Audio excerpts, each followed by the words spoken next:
Everyone, তো আজকে তোমাদেরকে আমি একটা নতুন জিনিস দেখাবো। যে কিছুক্ষণ আগে তোমাদেরকে আমি একটা জিনিস দেখানোর চেষ্টা করেছিলাম যে অ্যাপেল আইফোনকে জলে ভেজানোর পরও কিভাবে ওখানে ফোন যায়, কিন্তু আমি আজকে নতুন আবার আরেকটা জিনিস এক্সপেরিমেন্ট করবো। সেটা হচ্ছে তাতাইদের আইফোনটাকে আমরা 14 বার মিনিমাম আইফোন 14 প্লাসকে আমরা 14 বার আছাড় মারবো। আছাড় মারার পরে এই জিনিসটা দেখবো যে আছাড় মারার পরে ওটা ভাঙে কি ভাঙে না। তো তাতাইদা বারবার আমাকে বলেছিল যে অ্যাপেল আইফোনটা কি টুটে না ফুটে না কোনো কিছু হয় না।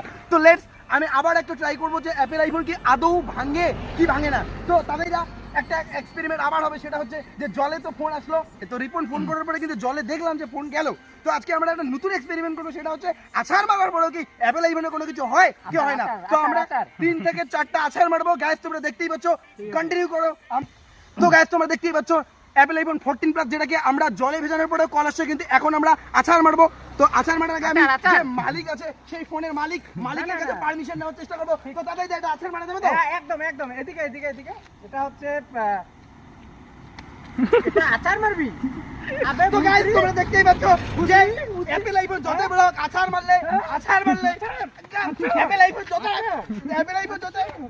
আইফোন আছাড় মারার পরেও যদিও বলা হয় যে অ্যাপেল আইফোন নাকি কিছু হয় না, কিন্তু গাইস তোমরা একটা জিনিস দেখতে পাচ্ছ যে অ্যাপেল আইফোনের যে মালিক আছে সে কিন্তু চাচ্ছে না তার অ্যাপেল আইফোনটাকে আছাড় মারা হোক। তো গাইস তোমরা যেটা জানো সেটা আজকে ভুল করে